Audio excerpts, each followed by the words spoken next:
নতুন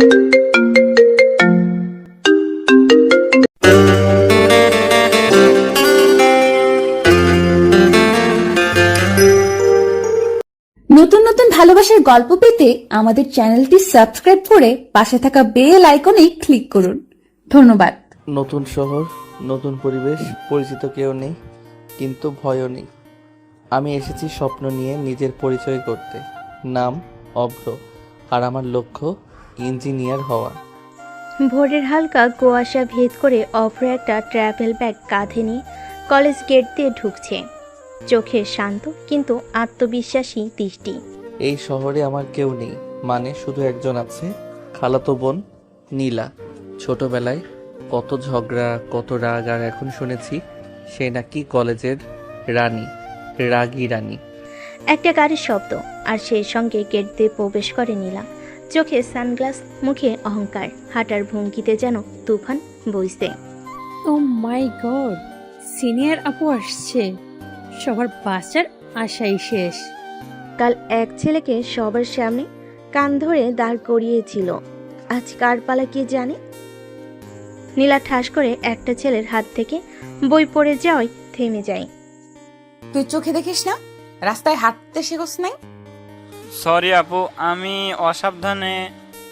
এই সরি শব্দটা শুনতে শুনতে ক্লান্ত আমি। পরের বার যদি সামনে আসিস মনে রাখিস, ছুটি হয়ে যাবে।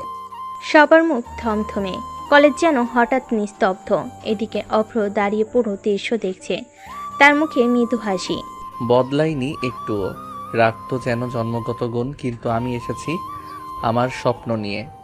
এই আগুনেও নিজেকে জ্বালাবো না, আলো করব। নীলার চোখে চোখ পড়ে অভ্রর। তুই অভ্র? হ্যাঁ আপু, এই কলেজেই ভর্তি হয়েছি। তুই এত সাহস পেয়ে গেলি কবে আমার কলেজে, আমার সামনে? এই কলেজটা তো শুধু তোমার না, আমার স্বপ্নেরও, তাই চলে এসেছি। শুনে রাখ, এখানে আমি সিনিয়র, তাই যা করবি চোখে চোখ রেখে করিস না। ভয় নেই আপু, আমি চোখে চোখ রেখে ভয় পাই না, বরং ভয় দেখানো মানুষদের ভালোভাবে বুঝি। নীলা অভ্রর দিকে রাগে তাকিয়ে থাকে, আর অভ্র ক্লাসের দিকে হেঁটে যায়, বুক ভরা স্বপ্ন আর মাথায় শান্ত ঠান্ডা হাওয়া নিয়ে। কলেজের প্রথম পিরিয়ড, ক্লাসরুমে হালকা গুঞ্জন চলছে। নতুন ব্যাচ, নতুন মুখ, সবাই একটু নার্ভাস, কেউ কেউ উৎসাহিত। ভালো করে শোনো সবাই, আজ থেকে তোমাদের নতুন যাত্রা শুরু। কেউ যদি নিজেকে প্রমাণ করতে চাও, এখানেই সুযোগ। অভ্র সামনের বেঞ্চে বসে, গা ঢাকা পোশাক, চোখে শান্ত চোখ, কিন্তু মনটা একদম ফোকাসড। আচ্ছা, ক্লাসে কেউ কি আছে যে একটু পরিচয় দিয়ে বলতে পারো তোমার লক্ষ্য কি? সবার মাঝ থেকে অভ্র হাত তোলে। আমার নাম অভ্র, আমি এই শহরে নতুন। আমার লক্ষ্য একজন দক্ষ ইঞ্জিনিয়ার হওয়া। কারো চেয়ে বেশি কিছু হতে চাই না, কিন্তু নিজের সেরা ভার্সনটা তৈরি করতে চাই। ক্লাসে হালকা হাততালি। দেখছিস, নতুন ছেলেটা তো একদম সিরিয়াস। আর সিনিয়র আপুর খালাতো ভাই, রক্ষা করো। এই সময় ক্লাসের দরজা ঠাস করে খুলে যায়। নীলা প্রবেশ করে, চোখে রোদ চশমা, হাতে কফি কাপ, মুখে সেই চিরচেনা অহংকার। ওহ নীলা, তুমি এসেছো, ভালো হয়েছে। নতুনদের ক্লাসে তোমার উপস্থিত জরুরি ছিল। আমি শুধু দেখতে এসেছি নতুন ব্যাচে কে কে আছে, আর আমার কলেজে কি কি নতুন নাটক শুরু হচ্ছে। নীলার চোখ অভ্রর উপর পড়ে এবং সে সরাসরি অভ্রের পাশের বেঞ্চে গিয়ে বসে। তুই এখানে শান্তিতে পড়তে এসেছিস না আমাকে টপকাতে? তুমি তো টপকানো যায় না আপু, তুমি নিজেই নিজের উপরে এত উচ্চতায় আছো, কেউ কাছে যেতে চায় না। তুই রসিক হয়েছিস দেখি, সাবধান, বেশি চালাকি করবি না। এই কলেজে আমি যা বলি তাই হয়। ক্লাসে সবাই নীলা অভ্রর কথোপকথনে তাকিয়ে তাকিয়ে হাসছে, কেউ কেউ ভিডিও করছে। তোমাদের মাঝে এমন খোলামেলা কথা চললে আমি আর কিছু বলার সুযোগ পাই না বুঝি। বেল পরে, ক্লাস শেষ, সবাই বেরিয়ে যাচ্ছে। অভ্র নিচু হয়ে বই গোছাচ্ছে, আর তখনই এই শোন অভ্র, তুই কি ভাবিস নিজেকে? একজন স্বপ্নবাজ ছেলে যে নিজেকে নিয়ে ব্যস্ত, আর তোমার মতো রাগী আপুর সাথে ঝগড়া করার মতো সময় নেই। তুই আমাকে পাত্তা দিস না। পাত্তা দিলে তো আর নীলা আপুর আগে গরম হতো না। নীলা দাঁড়িয়ে থাকে থমথমে মুখে, যেন অভ্রর মাথায় আগুন ছুঁড়ে মারবে। দিনটা ছিল হালকা ঠান্ডা, ক্লাস শেষ হয়ে গেছে। অভ্র লাইব্রেরির এক কোণায় বসে বই পড়ছে। মানুষ অনেক সময় নিজের কষ্ট, অপমান, গালাগালির মধ্যেও চুপ থেকে লড়ে যায়। আমারও এখন সেই সময়। সবার চোখে হয়তো আমি কিছুই না, কিন্তু একদিন এই নাম অভ্র হয়ে উঠবে সম্মানের প্রতীক। এ সময় লাইব্রেরির দরজা ঠাস করে খুলে যায়। নীলা ঢোকে, চোখে আগুন, মুখে তাচ্ছিল। তুই এখানে কি করিস? লাইব্রেরিতে বসে বই মুখস্থ করে ভাবছিস তুই আমাকে ছাড়িয়ে যাবি? আমি কাউকে ছাড়িয়ে যেতে আসিনি, শুধু নিজেকে খুঁজতে এসেছি।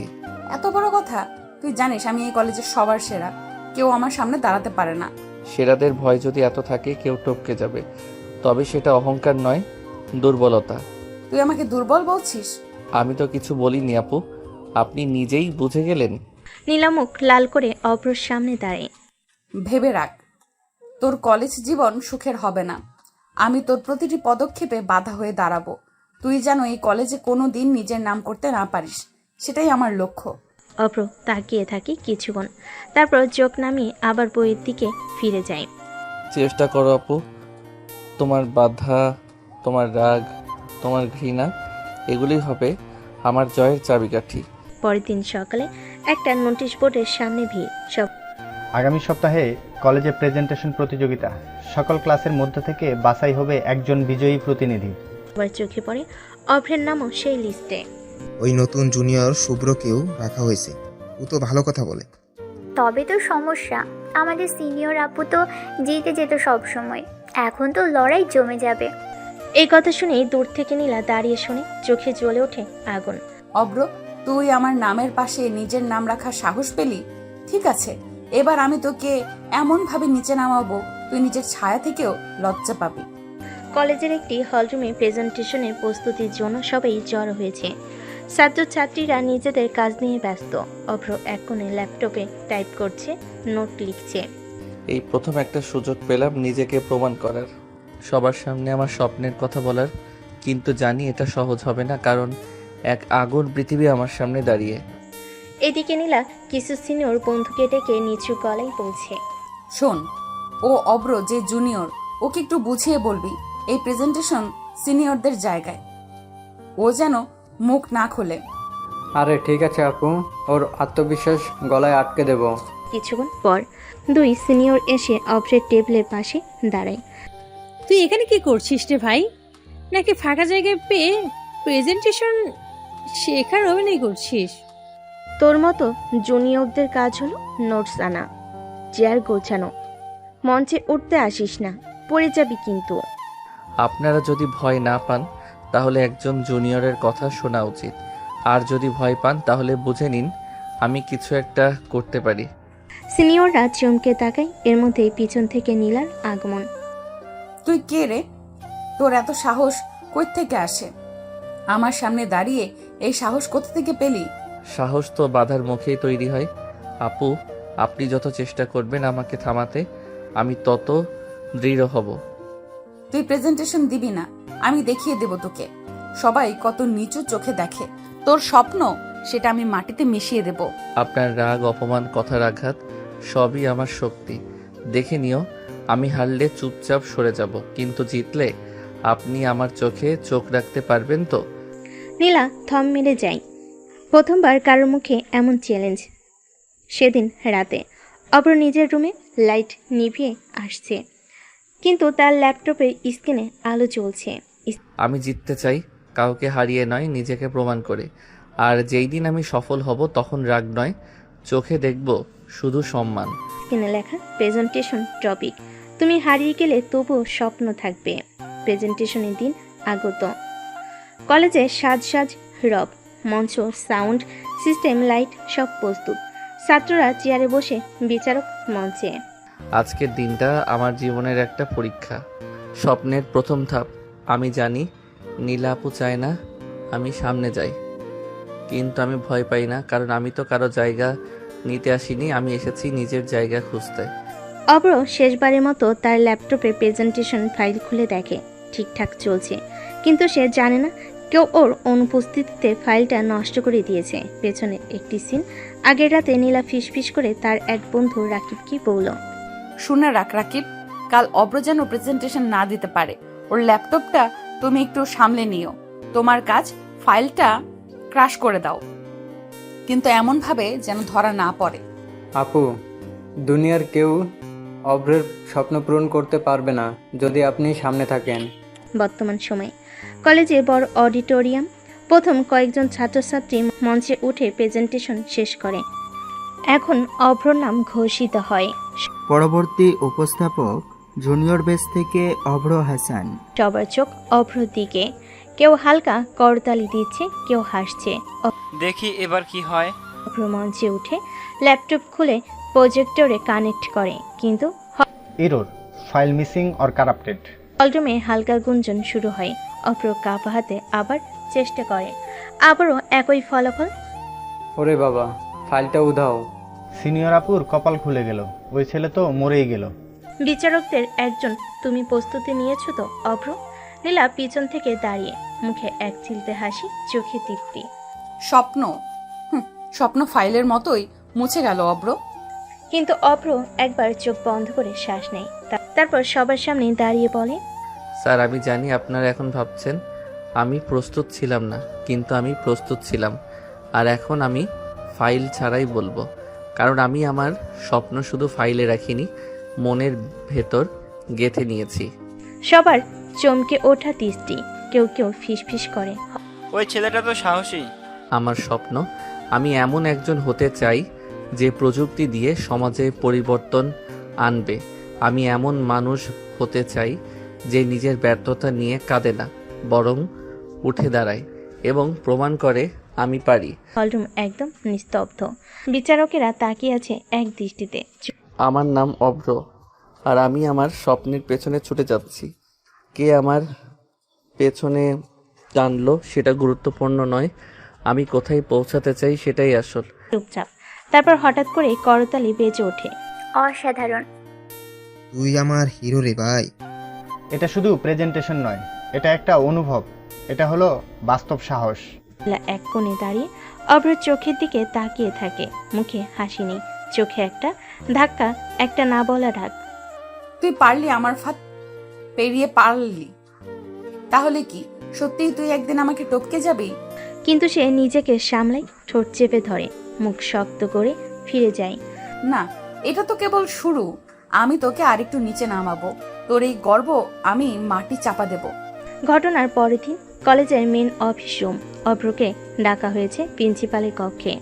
আমি কখনো কল্পনাও করিনি একটা ফাইল নষ্ট হওয়া আমার জন্য সবচেয়ে বড় সুযোগ নিয়ে আসবে। তবে এই সুযোগ কারো কারো কাছে অপমান হয়ে দাঁড়াবে জানতাম না। অভ্র দরজার সামনে দাঁড়িয়ে ভিতরে ডাক আসে। কামিন অভ্র, মানে অভ্র, বসো। জি স্যার। তোমার প্রেজেন্টেশন আমরা দেখেছি। ফাইল না থাকা সত্ত্বেও তুমি যেভাবে বক্তব্য দিয়েছো সেটা ছিল অনুপ্রেরণামূলক। তাই কলেজের পক্ষ থেকে সিদ্ধান্ত হয়েছে আগামী ইন্টার কলেজ টেক এক্সপোতে আমরা তোমাকেই পাঠাবো কলেজের প্রতিনিধিত্ব করতে। অভ্র স্তব্ধ, চোখ বড় হয়ে যায়। স্যার আমি তো মাত্রই ভর্তি হয়েছি, আমি জানি না আমি কি সেই দায়িত্ব নিতে পারবো। তোমার ভয় নেই, কেউ কেউ হয়তো জন্ম থেকেই লড়ে, আর কেউ কেউ লড়াইয়ের মধ্যেই জন্মায়। তুমি দ্বিতীয় জন, আমরা বিশ্বাস করি তুমি পারবে।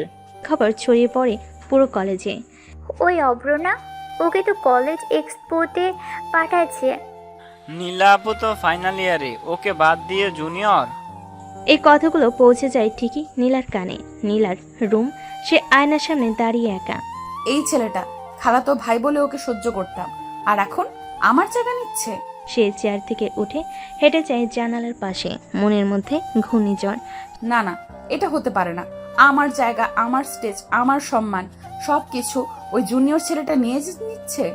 সে ফোন তুলে প্রিন্সিপাল স্যারের অ্যাসিস্ট্যান্টকে কল করে। আমি জানতে চাই ইন্টার কলেজ এক্সপোতে কেন আমাকে নয় একজন জুনিয়রকে পাঠানো হচ্ছে। নীলা, স্যারের নির্দেশে এই সিদ্ধান্ত হয়েছে। তিনি বলেছিলেন এটা শিক্ষার্থীদের মেধার ভিত্তিতে হচ্ছে, সিনিয়র জুনিয়র দেখে নয়। ঠিক আছে, তাহলে যুদ্ধই হবে। আমি অব্রকে এমন একটা জায়গায় নিয়ে যাব যেখান থেকে সে শুধু হারাবে না, গুড়িয়ে যাবে। পরদিন কলেজ ক্যাম্পাসে অভ্র লাইব্রেরিতে নোট নিয়েছে, হঠাৎ পিছন থেকে ছায়ার মতো এসে দাঁড়ায় নীলা। তুই খুব খুশি তাই না অব্র? সবাই তোকে বাহানা দিচ্ছে, সম্মান দিচ্ছে, কিন্তু একটা কথা বলি। আপু, আপনি যদি বলতে চান আমি এটা ডিজার্ভ করি না, তাহলে আগে আমি শুনে ফেলেছি।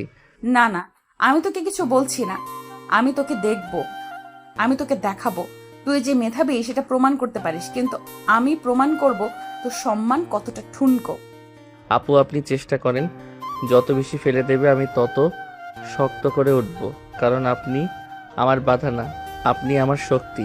নীলা দাঁড়িয়ে থাকে হতবাক মুখে, একসময় ঘুরে চলে যায়, কিন্তু এবার তার চোখে তীব্র এক প্রতিশোধের আগুন। কলেজে হঠাৎ করে নতুন একটি নোটিশ বোর্ডে ঝুলে দেওয়া হয়, ডিবেট কম্পিটিশন সিনিয়র বনাম জুনিয়র পেস্টিস ম্যাচ। নোটিশেই স্পষ্ট লেখা, প্রধান সমন্বয়ক নীলা রহমান সিনিয়র লিডার। প্রতিযোগিতার মূল টপিক সিনিয়রদের প্রভাবী শিক্ষার্থীদের ভবিষ্যতের মূল ভিত্তি। ক্লাসরুমে অভ্র তার বন্ধু রাহাত বসে আছে। নোটিশ দেখে অভ্র চুপচাপ। এই টপিক তো খালি সিনিয়রদের গ্লোরিফাই করে, মানে একদম একপাক্ষিক। তুই তাতে যাবি? জানি টপিকটা ফাদ, কিন্তু পালিয়ে গেলে ওরা বলবে আমি ভয় পেয়েছি, আর আমি জানি এটার পেছনে কে আছে। এদিকে কলেজের অডিটোরিয়ামে প্রস্তুতি চলছে। নীলা একের পর এক রিহার্সেল নিচ্ছে, অন্য সিনিয়রদের ব্রিফ করছে। তোমরা যাই করো, অব্র যেন 1 সেকেন্ডের জন্য আত্মবিশ্বাস না পায়। ওর যুক্তি থামিয়ে দেবে তোমরা, আমি ওর উপর মানসিক চাপ দেব। তাই ও যখন মঞ্চে উঠবে ওর মুখ দিয়ে শব্দই বের হবে না। আপু, এবার তো আপনার পুরনো রাজত্ব আবার ফিরছে। আমি রাজত্ব দান করিনি, হারিয়েও দিইনি, সাময়িকভাবে নীরব ছিলাম। এবার আমার আওয়াজে আবার কাঁপবে সব। প্রতিযোগিতার দিন অডিটোরিয়ামে উপচে পড়া ভিড়, বিচারকের টেবিল প্রস্তুত। ডিবেট শুরু হচ্ছে। প্রথমে সিনিয়র দলের প্রতিনিধি নীলা রহমান, এরপর জুনিয়র দল থেকে অভ্র হাসান। নীলা মঞ্চে উঠে যায়, গলায় আত্মবিশ্বাসের ঢেউ। আমরা সিনিয়ররা শুধু বয়সে বড় নই, অভিজ্ঞতায়ও। একজন জুনিয়রের কোনো অধিকার নেই সিনিয়রের পাশে দাঁড়ানোর। এই কলেজে আজ পর্যন্ত কোনো জুনিয়র আমাদের ছাড়িয়ে যেতে পারেনি এবং পারবেও না। তালে শব্দ ওঠে, অনেক সিনিয়ররা হুঙ্কার দিচ্ছে, উল্লাস করছে। এখন কিছু মানুষ ভাবছে তারা মুখ খুললেই বড় হয়ে যাবে। তাদের আমি বলি, খালি আওয়াজে কেউ বড় হয় না, কাজের প্রমাণ দরকার। অভ্র শান্তভাবে চেয়ার থেকে উঠে ধীরে ধীরে মঞ্চে উঠে দাঁড়ায়। সিনিয়র আপু আমাকে বারবার ছোট করেছে, আজও করছে, কিন্তু আমি যদি চুপ থাকি তবে তোর কথাই সত্যি হবে। আজ কথা বলার সময় নিজের হয়ে সকল জুনিয়রের হয়ে। আমি জুনিয়র, বয়সে ছোট, অভিজ্ঞতায়ও, কিন্তু আমি জানি সম্মান বয়স দেখে আসে না, কাজ দেখে আসে। সিনিয়ররা শ্রদ্ধার পাত্র, যদি তারা পথ দেখায়, পথ আটকায় না। সবার মুখে বিস্ময়, কেউ কেউ দাঁড়িয়ে শুনছে। সিনিয়র আপুর মতে আমি শুধু মুখ খুলেছি, কিন্তু কখনো শুনেছেন কিনা জানি না, নীরবতাও এক প্রকার চিৎকার। আমি চিৎকার করিনি, আমি শুধু সত্য বলেছি, কাজ দিয়ে প্রমাণ করেছি। আমার স্বপ্নকে কেউ থামাতে পারেনি, কারণ সেটা আমার বিশ্বাসের অংশ। আপনার সিনিয়র আমি শ্রদ্ধা করি, কিন্তু ভয় করি না। চারিদিক নিস্তব্ধ। তারপর এক দফা গর্জে ওঠা করতালি। বিচারকেরাও হাসছেন। নীলা থম মেরে বসে আছে, কেউ বিশ্বাসই করতে পারছে না, সবাই অভ্রকে শুনছে। এটা কি হচ্ছে? কিভাবে সবাই ওকে শুনছে, ওর পাশে দাঁড়াচ্ছে? সে হাত শক্ত করে মুষ্টিবদ্ধ করে। এই অপমান আমি মেনে নেব না। আগামীবার আমি শুধু ওকে হারাবো না, ওকে ভেঙে দিব। ডিবেট শেষে 2 দিন কেটে গেছে। অভ্র কলেজে আসছে, কিন্তু লোকজনের দৃষ্টি কিছুটা অদ্ভুত। কে যেন হঠাৎ করে তাকে দেখে ফিসফিস করছে, কেউ আবার চোখে চোখ রেখে তাকে কটাক্ষ করছে। এই দৃষ্টি আমি চিনি না। গত সপ্তাহে যারা করতালি দিয়েছিল আজ তারা মুখ ঘুরিয়ে নিচ্ছে। কি হয়েছে? কে কি বলেছে? অভ্র ক্লাসে ঢুকে দেখে তার ডেস্কে একটা কাগজ পড়ে আছে, কাগজে লেখা, অব্রকে নিয়ে সাবধান, ও শুধু মুখ দিয়ে ভালো, পিছনে অন্যরকম। সিনিয়রদের প্রতি তার কোনো সম্মান নেই। অভ্র স্তব্ধ হয়ে তাকিয়ে থাকে। ক্লাসে কয়েকজন হাসছে, কেউ কেউ মুখে মুখে বলছে, ওই জুনিয়র না, শুনছিস না সিনিয়র আপুকে নাকি পিছনে গিয়ে অপমান করেছে। অনলাইনে একটা স্ক্রিনশটও ছড়িয়েছে।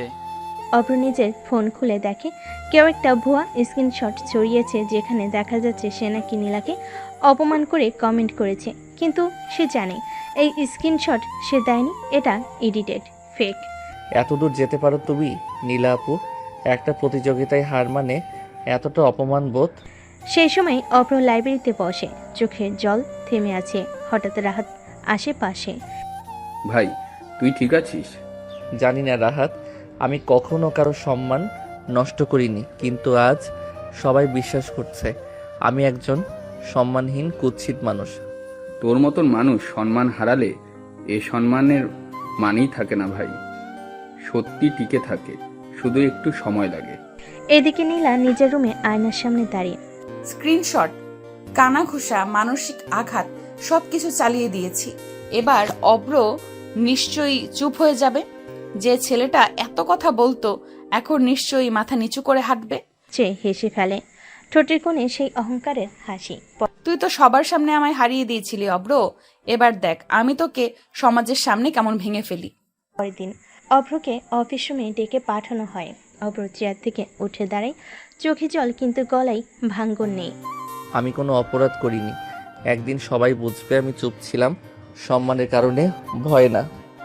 সেদিন অভ্র ছাদে উঠে দাঁড়ায়, হাওয়া বয়ে যাচ্ছে, তার চোখ আকাশের দিকে। নীলা আপু, আপনি আমাকে দোষী বানিয়েছেন, মিথ্যা ছড়িয়েছেন, কিন্তু একটা কথা জেনে রাখুন, আপনি যতবার আমাকে ভাঙবেন আমি ততবার করব। এটা আমার লড়াই, এটা আমার জীবন। অন্ধকারে একলা অভ্রের পাশে দাঁড়ায় একজন, আর নীলা সাজানো মিথ্যাগুলোতে ফাটল ধরতে শুরু করে। কলেজের করিডোরে অভ্র হেঁটে যাচ্ছে মাথা নিচু করে, তার পাশ দিয়ে হেঁটে যাচ্ছে সহপাঠীরা। কেউ তাকিয়ে দেখে, কেউ মুখ ফিরিয়ে নেয়, কেউ মুচকি হাসে, কেউ আর আগের মতো অভ্রকে চেনে না যেন। একটা ভুল আমি করিনি, তবুও সবাই আমাকে ভুল ভেবেছে। সত্যের কোনো মূল্য নেই এখানে। এখানে মানুষ শুধু স্ক্রিনশট দেখে বিচার করে, কিন্তু আমি জানি একদিন সত্যের মুখে সবাই তাকাবে। অভ্র কলেজের ছাদে একা বসে, হঠাৎ পেছনে কারোর পায়ের শব্দ। সে ঘুরে দেখে এক মেয়েকে সে আগে ঠিকমতো চিনত না, কিন্তু মেয়েটার চোখে ছিল দুঃখ, সম্মান আর সত্যের আভা। তুমি অবশ্য, তাই না? হ্যাঁ, আপনি? আমি মেহরিন, তোমার পাশে ডিপার্টমেন্টে পড়ি। আমি দেখেছি কিভাবে তোমাকে অপমানিত করা হয়েছে। তুমি একা লড়ছ, কিন্তু তুমি একা না, আমি তোমার পাশে আছি। তুমি কেন? কারণ আমি সত্য দেখেছি। নীলা আপু যেটা করেছে সেটা আমি আমার চোখে দেখেছি। আমি সেই রাতে কম্পিউটার রুমেই ছিলাম। আমি দেখেছি রাকিব কিভাবে তোমার ফাইল মুছে দিচ্ছিল। আমি চুপ ছিলাম, কিন্তু এখন না। এখন আমি চুপ থাকলে আমি অপরাধী হব। ধীরে ধীরে চোখ মেলে তাকায় মেয়েটির দিকে, কোনো অন্ধকারে একটা আলো রেখা যেন। তাহলে তুমি আমার পক্ষে সাক্ষ্য দেবে? হ্যাঁ, আমি কলেজ অথরিটির কাছে সব বলবো। সত্যকে মুখোশের নিচে রাখতে দেওয়া যাবে না। আর কলেজ অফিস রুম, প্রিন্সিপাল, কয়েকজন শিক্ষক, অভ্র, মেহরিন আর নীলা উপস্থিত। আমরা জানতে পেরেছি নতুন তথ্য।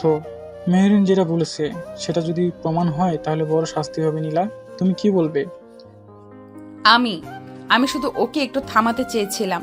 ওর এত সাহস, জুনিয়র হয়ে আমার পাশে দাঁড়ায়, আমার নামের পাশে নাম রাখে। আমি চুপ থাকতে পারিনি। তুমি তোমার ব্যক্তিগত অহংকারের জন্য একজন শিক্ষার্থীর জীবন ধ্বংস করতে চেয়েছিলে। এটা মেনে নেওয়া যায় না। তোমার বিরুদ্ধে ডিসিপ্লিনারি অ্যাকশন নেওয়া হবে। নীলা কিছু বলার আগে অভ্র কথা বলে ওঠে।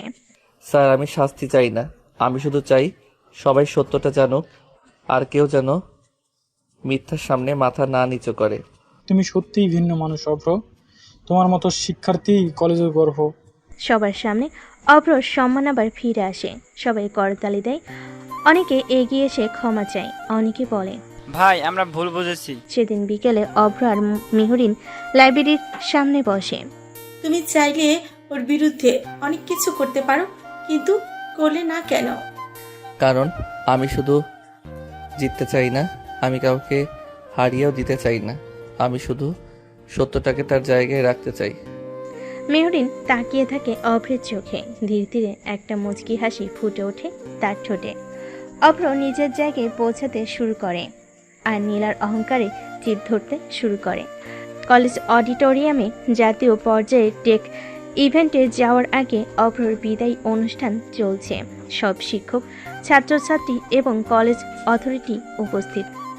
আমাদের কলেজের গর্ব জুনিয়র ব্যাচের অভ্র হাসান এবার দেশের সেরা টেক এক্সপোর্টে কলেজকে প্রতিনিধিত্ব করতে যাচ্ছে। একজন সত্যিকারের লড়াকু এবং মেধাবী শিক্ষার্থী। চারদিক করতালিতে মুখরিত হয়ে ওঠে। অভ্র মঞ্চে উঠে ধীর পায়ে মাথা নিচু নয়, বরং আত্মবিশ্বাসে ভরা। চোখে তাকায় চারপাশে। নীলা পিছনের সারিতে দাঁড়িয়ে, মাথায় ওনা, চোখে কালো চশমা, যেন নিজেকে লুকিয়ে রাখতে চায়, কিন্তু তবুও তার বুকের মধ্যে কাঁপছে কিছু। তুই পেরেছিস। আমি তোকে থামাতে চেয়েছিলাম, ভাঙতে চেয়েছিলাম, কিন্তু তুই আগুনের মতো জ্বলে উঠেছিস। তার চোখে হালকা পানি চিকচিক করে। সে জানে আজ যে করতালি বাজছে সেগুলোর প্রতিটা তার গালে চপেটাঘাত। মঞ্চে অভ্র কথা বলা শুরু করে। এই সম্মান আমার একার না। আমার লড়াইতে অনেক অপমান, মিথ্যে, ভুল বোঝাবুঝি এসেছে, কিন্তু আমি এগিয়েছি কারণ আমার পাশে কেউ কেউ ছিলেন যারা সত্য বুঝতে চেয়েছেন। আমি ধন্যবাদ জানাই সেই শিক্ষকদের, সেই বন্ধুদের এবং সে থেমে যায় এক মুহূর্ত। তাদের যারা আমাকে ছোট করতে চেয়েছিলেন, কারণ তারা না থাকলে আমি এত বড় হতে পারতাম না। সবাই অভ্রর দিকে তাকিয়ে চোখে শ্রদ্ধা, মুখে বিস্ময়। অনুষ্ঠান শেষে অভ্র নিচে নামছে। সবাই ছবি তুলছে, ফুল দিচ্ছে। এক কোণে দাঁড়িয়ে থাকা নীলা ধীরে ধীরে এগিয়ে আসে। তার মুখে না আছে অহংকার, না আছে আগে সেই হিংসা। সে চুপচাপ দাঁড়িয়ে। অভ্র, আপু, আমি জানি আমি তোর জীবনে বাধা ছিলাম। আমি চেয়েছিলাম তুমি থেমে যাও, হার মানো, কিন্তু তুমি তো আমাকে ছাড়িয়ে গেলে। আপু, আমি কাউকে ছাড়িয়ে যেতে আসিনি। আমি শুধু নিজের স্বপ্নের দিকে হাঁটতে চেয়েছি। তুমি পারো আমাকে ক্ষমা করতে? এক মুহূর্ত নীরবতা। অভ্র তাকিয়ে থাকে তার দিকে। আপু, আপনি আমার বড়। আপনাকে আমি সব সময় সম্মান করব। আপনি যদি বদলান তাহলে আমি আপনাকে আগের চেয়েও বেশি শ্রদ্ধা করব। নীলার চোখে তখন সত্যিকারের অনুশোচনা। সে অভ্রের কাঁধে হাত রাখে, ধীরে হেঁটে চলে যায়। অহংকারের জায়গায় জন্ম নেয় নরম কিছু। সেই রাত অভ্র ট্রেনের জানালার পাশে বসে, বাইরে তাকিয়ে, হাতে ছোট্ট একটা ডায়েরি, যার পেছনে লেখা, আমি স্বপ্ন পূরণ করতে এসেছি, কারো সঙ্গে প্রতিযোগিতা করতে না, শুধু নিজেকে জিতিয়ে তুলতে। অভ্র হাসান। স্বপ্নের পথে এগিয়ে চলা অভ্র আর নীলার ভিতরে জন্ম নিতে থাকা নতুন এক বোধ। ঢাকা শহরের এক নামী বিশ্ববিদ্যালয় ক্যাম্পাস, জাতীয় টেক এক্সপোর ভেন্যু। দেশের নামকরা 50টি কলেজ অংশ নিয়েছে। অভ্র দাঁড়িয়ে আছে বিশাল এক ব্যানারের নিচে, হাতে তার ল্যাপটপ, কাঁধে ব্যাগ, মুখে এক অদ্ভুত প্রশান্তি। এখানে আমি জুনিয়র না, কোনো সিনিয়রের ছায়াও না। আমি নিজে, আমি অভ্র। আমি সেই ছেলে যাকে একসময় ফেলে দেওয়া হয়েছিল, কিন্তু আমি ফিরে এসেছি গড়তে, জিততে, শিখতে। অপর পাশে দাঁড়িয়েছে বিভিন্ন জেলার সেরা ছাত্রছাত্রীরা। প্রতিযোগিতা শুরু হয়েছে। প্রথম রাউন্ড, ইনোভেশন প্রেজেন্টেশন। অভ্র মঞ্চে উঠে শুরু করে তার স্বপ্নের প্রজেক্ট, রুরাল স্মার্ট এইড, যেটা গ্রামের মানুষদের জন্য সহজ ডিজিটাল হেলথ সার্ভিস তৈরি করবে। আমি বড় শহরের ছেলে না, প্রযুক্তির রাজপুত্রও না। আমি শুধু একজন স্বপ্নবান ছাত্র, যে চায় গ্রামের এক বাবার জন্য ওষুধ পৌঁছার সময় মতো, এক মায়ের রক্তচাপ মাপা হোক বাড়ির মোবাইল দিয়ে। আমি এই স্বপ্ন নিয়েই দাঁড়িয়েছি আপনাদের সামনে। সারা হলে পিনপতন নীরবতা, তারপর একদম দাঁড়িয়ে পড়া করতালি। জাজরা অভ্রকে দেখে মুগ্ধ হয়ে যায়। ক্যাম্পাসের অন্য এক প্রান্তে নীলা ফোনে লাইভ ভিডিও দেখছে অভ্রর পাশে। তুই পারলি অভ্র, তুই শুধু জিতিসনি, তুই বদলে দিয়েছিস অনেক কিছু। আমার অহংকার, আমার ভুল, আমার চোখ। সে বসে থাকা মেহরিন বলে, আপনি কি একদিন ওকে সরাসরি বলবেন? একদিন হয়তো, যদি সে চায়, যদি সে ক্ষমা করে দেয়, যদি সে আমাকে আবার মানুষ ভাবে। প্রতিযোগিতার ফাইনাল রাউন্ড, যেখানে দেশ সেরা 3 জনের নাম ঘোষণা হয়।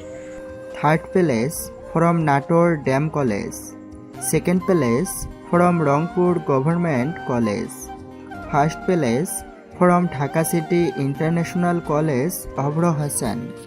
অভ্র স্তব্ধ। চারিদিক থেকে তার দিকে ছুটে আসে ক্যামেরা, লোকজন, স্টাফ, বিচারকেরা। মাইক এগিয়ে ধরে কেউ। আপনার জয় কাকে উৎসর্গ করবেন? অভ্র এক মুহূর্তে থেমে বলে, তাদের যারা আমায় থামাতে চেয়েছিল তাদের কারণেই আমি থামিনি, আর তাদের যারা আমার পাশে দাঁড়িয়েছিল যখন পুরো দুনিয়া আমার বিপক্ষে ছিল। সে রাতে অভ্র ফিরে আসে কলেজ হোস্টেলে। তার দরজায় নক হয়। দরজা খুলে দাঁড়িয়ে নীলা, এক হাত পেছনে, চোখ নিচু করে। অব্র, আমি আসলে আজ শুধু একটা কথা বলতে এসেছি। তুই তো জিতেই গেছিস, তবুও যদি তুই বলতে পারিস আমি তোকে মাফ করে দিয়েছি, তাহলে নিজেকে ক্ষমা করতে পারবো। অভ্র এক মুহূর্ত নীরব, তারপর দরজার পাশে দাঁড়িয়ে বলে, আপু, আপনি শুধু আমার নয়, নিজের সাথেও অন্যায় করেছেন। আপনি যখন নিজেকে মাফ করতে পারবেন, আমি আপনাকে আগেই করে দিয়েছি। তুই শুধু স্বপ্ন দেখিস না অব্র, তুই অন্যদেরও স্বপ্ন দেখতে শেখাস, সেই কারণেই তুই জিতেছিস। নীলা ধীরে চলে যায়। অভ্র চুপ করে দাঁড়িয়ে থাকে। তার চোখে তখন মৃদু হাসি, ঠোঁটে একটাই শব্দ, ধন্যবাদ আপু। College campus. অভ্র এখন সকলের চোখে বুদ্ধিমান, সাহসী, শান্ত একজন শিক্ষার্থী। তার ক্লাসে পর লাইব্রেরিতে, এমনকি ক্যান্টিনও অনেকে এসে কথা বলে সাহায্য চায়। সব কিছু বদলে গেছে। অপমান, ভয়, অভিযোগের সেই দিনগুলো এখন পেছনে। তবে একটা জিনিস এখনও অদৃশ্য, ভালো লাগা নামক অনুভব। আমি কখনো সময় দেইনি সেটাকে বেড়ে ওঠার। এদিকে মেহরিন প্রায় আসে অভ্রের পাশে। প্রজেক্টের সাহায্য, ক্লাস নোট শেয়ার, এমনকি হোস্টেলের ছাদেও বসে কিছুক্ষণ কথা বলে। তুই সবসময় এত গম্ভীর থাকিস কেন? একটু হাস, একটু মজা কর। আমি যদি হাসতে শিখি তাহলে এই শহরও হাসবে, তাই সময় নিচ্ছি। মেহরিন হেসে ফেলে, একটা নিষ্পাপ হাসি, কিন্তু তার চোখে লুকিয়ে থাকা একটা অনুভব সে নিজে হয়তো বোঝে না এই ছেলেটার জন্য তার ভেতরে কি জন্ম নিচ্ছে। তবে এদিকে নীলা এখন একদম পাল্টে গেছে। আগে সেই অহংকারী, রাগী সিনিয়র আজ নিজের ভুল বুঝতে শিখেছে। সে মাঝে মাঝে অভ্রকে দূর থেকে দেখে, কিন্তু মুখোমুখি হয় না। সে জানে সে তার জায়গা হারিয়েছে, তবুও তার মন বলে হয়তো অভ্র তাকে ভুলেনি। একদিন কলেজে একটা ফেয়ারওয়েল প্রোগ্রাম হয় সিনিয়রদের জন্য। নীলার ব্যাস বিদায় নিচ্ছে। সব সিনিয়ররা শাড়ি পরে এসেছে। মঞ্চে গান, নাটক, কবিতা চলছে। হঠাৎ প্রিন্সিপাল ঘোষণা দেন, এবার এক বিশেষ অতিথি আমাদের বক্তৃতা দেবে, অভ্র হাসান, যার নাম শুধু আমাদের কলেজে না, দেশের বহু প্রতিযোগিতায় আলো ছড়িয়েছে। অভ্র মঞ্চে উঠে সবাই করতালি দেয়। নীলা চুপচাপ বসে, চোখে অদ্ভুত এক অনুভব। এই কলেজ শুধু আমার শিক্ষার জায়গা ছিল না, এটা ছিল আমার প্রথম যুদ্ধের মাঠ। আমি এখানেই শিখেছি কে বন্ধু, কে প্রতিদ্বন্দ্বী, আর কে মন থেকে দুঃখ দিয়ে অনিচ্ছায় আপন হয়ে যায়। নীলা তার দিকে তাকায়, এক চোখে পানি আর এক চোখে আশা। আমি একটা নাম এখানে বলিনি, যিনি একসময় আমার বিরুদ্ধে ছিলেন, তবে আজকে আমি তার মতো বদলে যেতে চাই, কোনো অহংকার নয়, সত্য, শান্তি আর শ্রদ্ধা দিয়ে। অনুষ্ঠান শেষে ভিড়ের মাঝে নীলা চুপচাপ এসে দাঁড়ে অভ্রর সামনে। তার পরনে ছিল হালকা বেগুনি শাড়ি, চোখে কাজল আর ঠোঁটে শুধু এক টুকরো কথা। তুই কি বিশ্বাস করিস দুইটা মানুষ দূর থেকে থাকলেও এক সময় একই ছাদের নিচে থাকতে পারে? যদি তারা নিজেদের বদলাতে শেখে আর সত্যিকারভাবে একে অপরকে বুঝতে চায়, তাহলে অবশ্যই পারে। তাহলে একদিন যদি আমি খুব শান্তভাবে বলি তোর পাশে থাকতে চাই, তুই কি বলবি? তখন বলবো, তুমি তো অনেক আগে আমার জীবনে এসে গিয়েছেন আপু, শুধু আমি বুঝতে দেরি করেছি।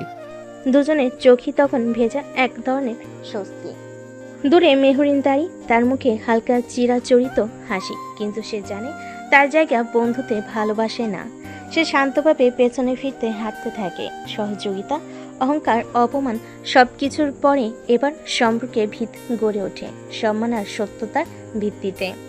কলেজ শেষ, সবার সেমিস্টার ফাইনাল শেষ হয়েছে, বিদায় অনুষ্ঠান শেষ, সবাই যার যার পথে।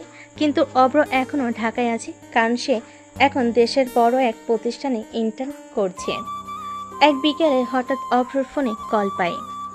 বাবা, এই শুক্রবারে আমরা ঢাকায় আসছি, তোকে একবার দেখে যাব। তো ছোট খালাও আসবে, তার মেয়ে তোকে একবার দেখতে চায়। মানে, কে সেই খালাতো বোন? নীলা, তোরা তো এক কলেজেই ছিলি না? ও এখন অনেক বদলে গেছে, ও নিজেই তোর খোঁজ রাখে এখন।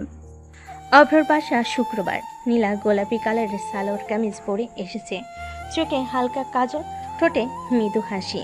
হয়েছি। তুমিও তো অবাক করে দিচ্ছ অনেক দিন ধরে। আমাকে দেখে অবাক হয়েছিস?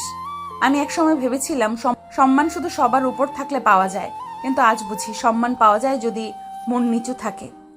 আমিও শিখেছি কাউকে ক্ষমা করতে পারা বড় গুণ, তবে তুমি আমাকে সেই গুণটা শিখিয়েছো নীলা আপু।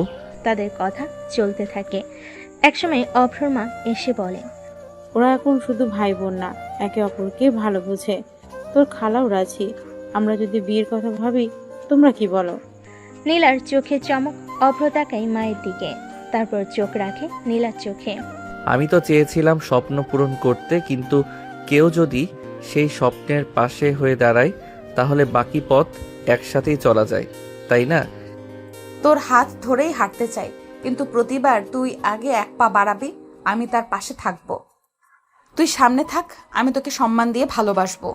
একদিন আমার সবচেয়ে বড় শত্রু আমার জীবনের সবচেয়ে কাছের হয়ে যাবে এটা ভাবিনি, কিন্তু মানুষের সবচেয়ে বড় পরিবর্তন হয় অভিজ্ঞতা দিয়ে আর ভালোবাসা দিয়ে।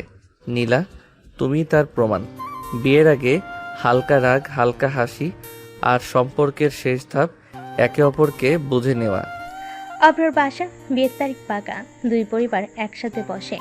পাত্রপক্ষ আর কনে পক্ষের কেউই যেন লুকিয়ে হাসছে। আমার ছেলে একসময় বলে বেড়াতো, আমি স্বপ্ন পূরণ করতে এসেছি, প্রেম করতে না। দেখো আর সেই স্বপ্নের সঙ্গী কারা হয়েছে। আর আমার মেয়ে বলতো, আমি কাউকে আমার সামনে দাঁড়াতে দেব না, আর সে অভ্রের পাশে দাঁড়িয়ে আসে। সবাই হাসে। অভ্র নীলা শুধু চোখাচোখি করে, চুপ থাকে, হাসে চোখ দিয়ে, মুখ দিয়ে নয়। বিয়ের আগের রাত নীলা নিজের ঘরে আয়নার সামনে দাঁড়িয়ে, হাতে একটা খাম, ভেতরে ছোট্ট চিঠি, অভ্রর জন্য লেখা। তুই আমার জীবনের সবচেয়ে বড় ভুল, আর সেই ভুলটাই এখন আমার জীবনের সবচেয়ে বড় সত্যি সম্পর্ক। তোমার অপমান, তোমার কান্না, তোমার শান্ত স্বভাব সবকিছু আজ আমাকে শিখিয়েছে কিভাবে ভালোবাসতে হয়। কাল তোমাকে যখন বিয়ের বন্ধনে জড়াবো, আমি শুধু একটা কথাই ভাববো, আমি আর অহংকারী নই, আমি তোর স্ত্রী নীলা। অন্যদিকে অভ্র নিজের ঘরে বসে ডায়েরি খুলে লিখছে। আজকে রাতটা অনেক শান্ত। জীবন জুড়ে এত যুদ্ধ ছিল, অথচ আজ শুধু এক নাম মনে হচ্ছে, নীলা। যাকে একসময় ভয় পেতাম, আজ তাকেই বিশ্বাস করি চোখ বুঝে। তুমি যদি আবারও একদিন আমার সামনে এসে রাগ করো, আমি হেসেই বলবো রাগ করো, কিন্তু থেকো আমার হয়ে। পরের দিন সকালে নিকাহ হয় খুব ছোট্ট করে, দুই পরিবারের উপস্থিতিতে। অভ্র হাসান, আপনি কি নীলা ইসলামকে 3,01,000 টাকা মোহরানায় বিয়ে করতে রাজি? রাজি আছি, খুব বেশি রাজি। নীলা ইসলাম, আপনি কি অভ্রকে বিয়ে করতে রাজি? নীলা মাথা নিচু করে, চোখে জল, ঠোঁটে মৃদু হাসি। রাজি, কবুল কবুল কবুল। তারপর অভ্র আর নীলা প্রথমবার একসাথে বসে বাসর ঘরে। তুমি এখন আমাকে রেগে কিছু বলবে না? আজ থেকে তো তুমি আমার স্ত্রী। রাগ করা, জেদ করা সব তোমার অধিকার। শুধু একটা কথা, ভালোবাসাটা কখনো হারাবে না, ঠিক আছে? ভালোবাসা তোকে রাগ করে শুরু করেছিলাম, এখন সেটা চিরদিনের জন্য রেখে দিতে চাই। বিয়ের পর শুরু হয় নতুন সম্পর্ক, নতুন বোঝাপড়া, নতুন ঝগড়া, আর পুরনো ভালোবাসার নতুন রূপ, নতুন সংসার। অভ্র নীলা এখন এক ঘরে স্বামী স্ত্রী হয়ে। সকালের আলোয় অভ্রর ঘুম ভাঙে। পাশে তাকিয়ে দেখে নীলা আয়নার সামনে বসে মাথায় ঘোমটা দিয়ে কপালে পড়ছে। এই যে, আমি তো নতুন বউ দেখে উঠতেই পারলাম না। তুমি এত সকালে উঠে কি করবে? তোমার এই মুখ দেখেই তো বাঁচি, আর যদি রাগ না করো তাহলে তো জীবনটা হেসে চলে যাবে। যত কথা, রাগ করলে তোমাকে এখন থেকেই রান্নাঘরে পাঠিয়ে দেব। ওই মিষ্টি রাগটা যদি না থাকতো তাহলে আমি যে প্রেমে পড়তাম না। দুজনই হেসে ওঠে। ঘরের দেওয়ালে এখন আর বিভাজন নেই, এখন সেখানে দুইটা আত্মা, একটাই সম্পর্ক। দুপুরে খাবার টেবিল, অভ্র খাচ্ছে আর নীলা রান্না করে। আজ বুঝি মরিচ একটু বেশি পড়েছে। তাহলে আর খেতে হবে না, বাইরে গিয়ে খেয়ে আসো। এই যে রাগ, এটাতে আমি বাঁচি। তুই ঠিক আগের মতোই আছো নীলা। তুমিও তো বদলাওনি, আজও ঝগড়া করার সময় আমার চোখে তাকিয়ে হাসো। আজ নীলা রান্না করেছে। সন্ধ্যাবেলা অভ্র অফিসে ল্যাপটপ নিয়ে ব্যস্ত। নীলা পাশ থেকে বসে রিমোট হাতে বসে সিরিয়াল দেখতে চায়। একটা দিন তোমাকে সারাদিন পাই না, এখন আবার কাজ করবে? তুমি তো আমার সব কাজের একমাত্র কারণ। এই ঘর, এই সংসার, এই স্বপ্ন, সব কিছু তোমার জন্য। তাহলে আজ সিরিয়াল না দেখে চলো ছাদে যাই, হাতে চা আর ঠোঁটে কিছু গল্প থাকুক। অভ্র উঠে দাঁড়ায়, পাশে এসে দাঁড়ায়, তারপর বলে, রাগী বউ, আজ তোমার হাতেই সব শান্তি লুকিয়ে আছে। চলো, চায়ের কাপ আর রাগ দুটো নিয়ে উপরে যাই। ছাদে তারা দুজন পাশাপাশি বসে। তুমি যখন কলেজে ছিলে তখন তোমাকে অপমান করে শান্তি পেতাম। আজ তোমাকে না দেখে আমার ঘরটাই কেমন ফাঁকা ফাঁকা লাগে। একসময় আমি তোমাকে ভয় পেতাম, আজ তোমার রাগ না দেখলে দিনটা অসম্পূর্ণ লাগে। তুমি একটা রহস্য, তোমার প্রেমটা ধীরে ধীরে আমাকে গড়ে দিয়েছে। তুমি এখন কি আমার প্রেমে পড়েছো নাকি? আমি অনেক আগেই পড়েছি, শুধু তখন বুঝিনি ভালোবাসা কিভাবে রাগের ভিতরও লুকিয়ে থাকতে পারে। রাতে ঘুমানোর আগে অভ্র নীলার কপালে চুমু খায়। ভালোবাসা কখনো অহংকার করে না, ভালোবাসা বদলায়। যেমন তুমি বদলে গেছো, যেমন আমি শিখেছি তোমাকে ভালোবাসতে। ভালোবাসা মানে কি জানো অব্র? কি? ভালোবাসা মানে তোমার পাশে রাগ করে বাঁচতে শেখা, আর বিশ্বাস করা তুমি কখনো ছেড়ে যাবে না তো।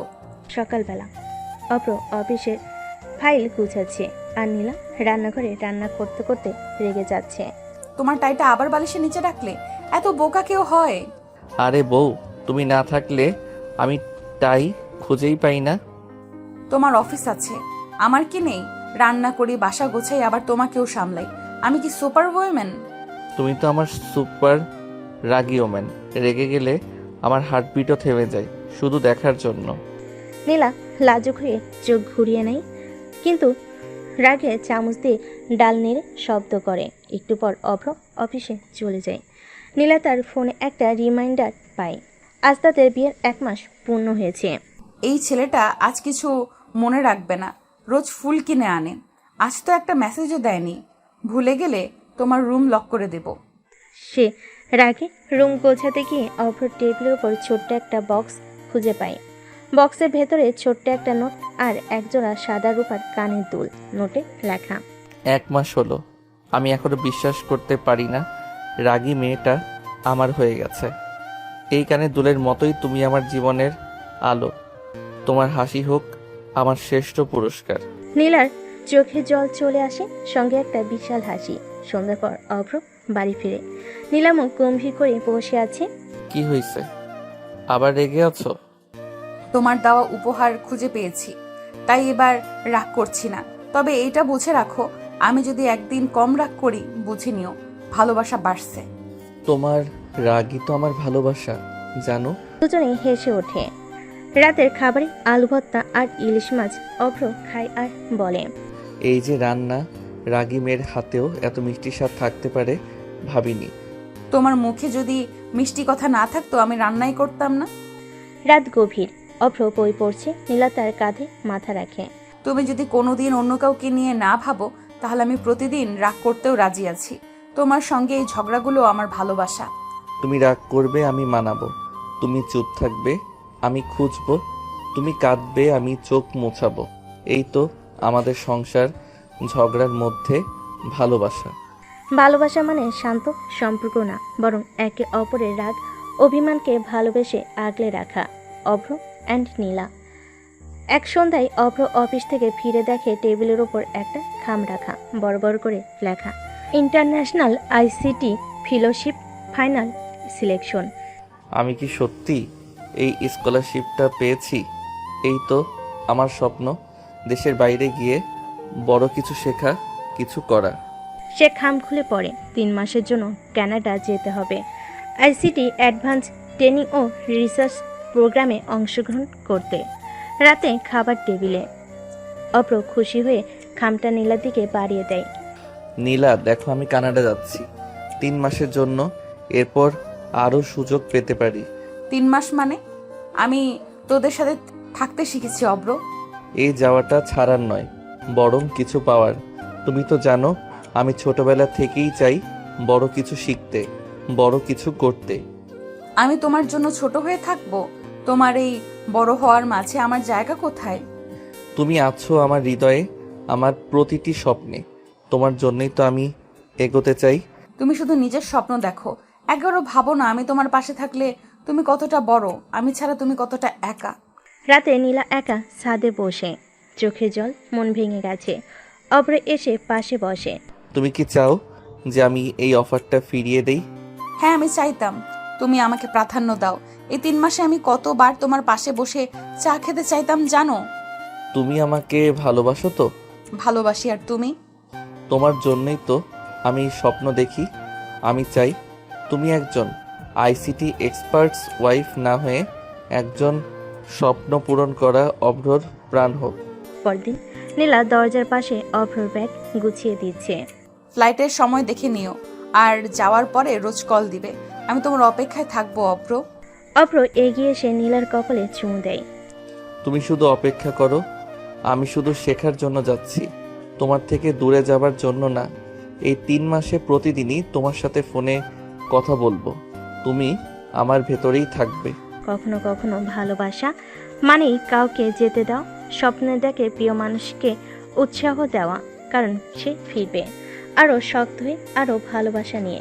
বিদেশে থাকা অভ্র রোজ মেসেজে লিখে পাঠায় নীলাকে, কিন্তু একদিন হঠাৎ সব থেমে যায়, আর তাতেই ভেঙে পড়ে ভালোবাসা, জন্ম নেয় সন্দেহ, অভিমান। ভোরের আলোয় নীলা বারান্দায় দাঁড়িয়ে, হাতে মোবাইল, অভ্রর পাঠানো কানাডা থেকে মেসেজের প্রতিদিনের ছোট ছোট কথাগুলো। তোমাকে ছাড়া প্রতিটা দিন একটা যুদ্ধ। এই মেসেজগুলো আমার বাঁচার অক্সিজেন। সে একটা মেসেজ দেখে। নীলা, আজ তোমার কথা ভেবে কানাডার ঠান্ডায় দাঁড়িয়ে থেকেছি অনেকক্ষণ। তোমার গলা না শুনলে এখন আর কোনো কাজেই মন বসে না। চা বানিয়েছি নিজের হাতে, কিন্তু তোমার হাতের মতো স্বাদ পাই না। তুমি বুঝো না, তুমি থাকলে আমার জীবনটা কেমন পূর্ণ। নীলার চোখে জল টলমল করে কেটে যায় দিন, শব্দ মেসেজে আসা বন্ধ হয়ে যায় হঠাৎ করে। নীলা প্রথমে ভাবলো হয়তো কোনো প্রবলেম, কিন্তু এরপর 10 দিন 15 দিন কিছুই না। অভ্র কি ভুলে গেছে আমাকে, নাকি অন্য কিছু হয়েছে? এমন তো হওয়ার কথা ছিল না। এক সন্ধ্যায় নীলা অভ্রের মায়ের কাছে গিয়ে বলে, মা, অভ্র গত 2 সপ্তাহে কোনো মেসেজ পাঠায়নি, কলেও পাওয়া যাচ্ছে না। আপনি কিছু জানেন? না মা, আমি ভাবছিলাম তুই আমাকে বলবি। আমি ভেবেছিলাম তোদের প্রতিদিন কথা হয়। নীলা হতাশ হয়ে ছাদে উঠে। হাতের মধ্যে অভ্রের শেষ মেসেজটা পড়তে পড়তে মনে পড়ে অভ্রের কথা।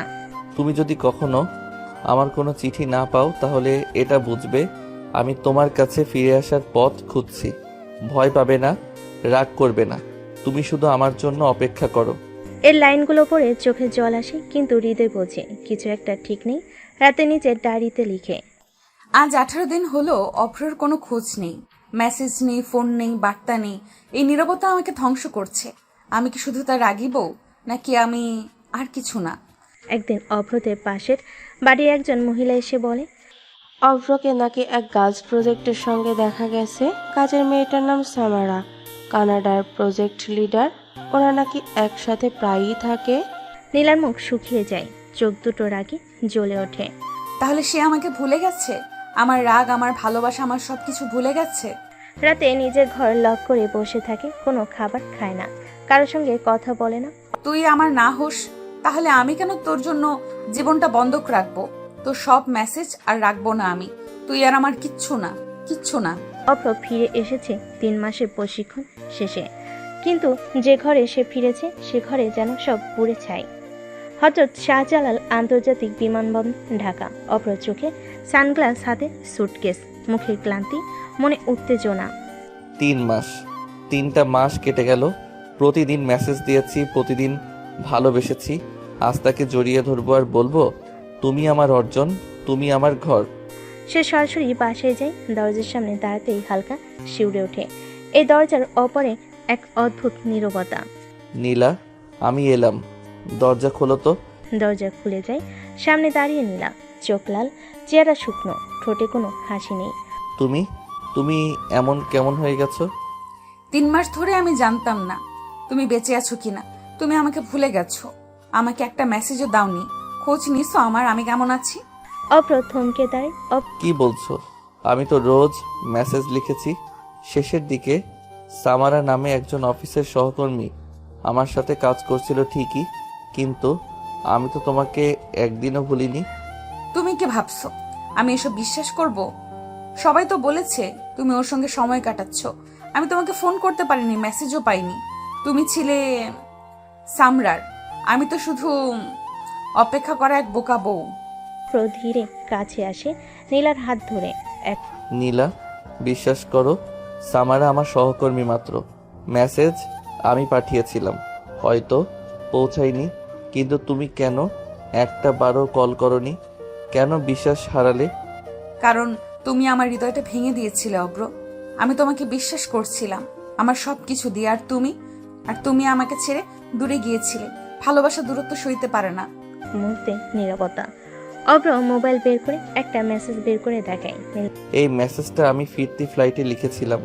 নীলা, তুমি যদি কখনো আমার উপর অভিমান করো তাহলে চোখের পানি ফেলো, কিন্তু আমাকে ভুল বুঝো না।